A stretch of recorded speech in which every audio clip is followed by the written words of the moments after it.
Samantala, isang lalaki ang umakyat sa isang billboard sa Cubao, Quezon City. Nakumbinsi rin siyang bumaba ng negosyador pero posible siyang makasuhan ng alarm and scandal. Narito ang report ni Oscar Oida. Kanya-kanyang tingala ang mga miron sa lalaking ito na inabutan namin nakatungtong sa mga bakal ng isang billboard sa may Cubao MRT Station. Pasado alas 12 ng hating gabi nang bigla umanong umakyat ang naturang lalaki sa di malamang dahilan. Tapos nakita namin na nakaharap siyang ganon. Tapos nung maraming tao na, nahihiya na siya, nagubad siya. Lalong tumaas ang tensyon nang tumulay na papalayo ang lalaki.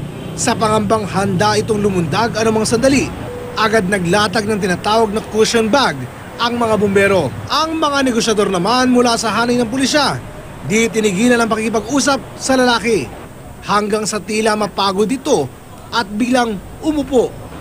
Dito na humanap ng tiyempo para makalapit ang negosyador. Ilang sandali pa, inabot na ng lalaki ang kanyang kamay sa negosyador. At maya-maya pa,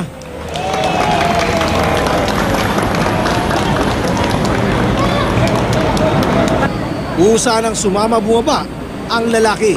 Ayon sa naturang lalaki, patong-patong na problema, partikular sa pamilya, ang nag-udyok sa kanya para tangkaing wakasan ang kanyang buhay. Sa lahat ng tao na abala, hingi ako ng dispensa. Dahil sa akin, naabala sila. Pero dahil din sa kanila, kaya ito, buhay pa ako. At higit sa lahat, kay Sir, na siyang tanging parang naging malinaw yung isip ko sa mga sinabi niya. Ang sinabi raw sa kanya ng negosyador na si PO3 Alain Sigua ang naging susi upang maliwanagan siya. O ba't gagawin mo naman magpakamatay, sabi ko. Sawa-sawa na ako sa buhay ko, ana. Hindi ako pinapansin ng pamilya ko, ana. May anak ka ba ako? May anak daw siya. O, kung may anak ka ako, kung magpapakamatay ka, magiging trauma sa anak mo yan. Baka darating ang araw, siya rin nalulundag dyan ako. Dahil sa nawala ang kanyang ama ako. Ayun, kung magpapakamatay ka ako, talo ka. Pero pag binuhay mo sarili mo, panalo ka.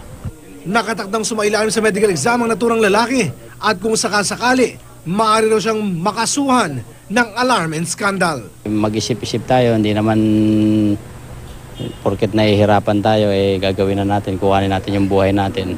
Marami naman paraan dyan. Tulad niya, sabi namin sa kanya, tutulong kami sa problema niya. Pero ngayon kinokontak namin yung asawa niya para malaman din kung anong pinagawayan nila. Baka sakali mapagbati namin. Ito ang balita sa Quezon City.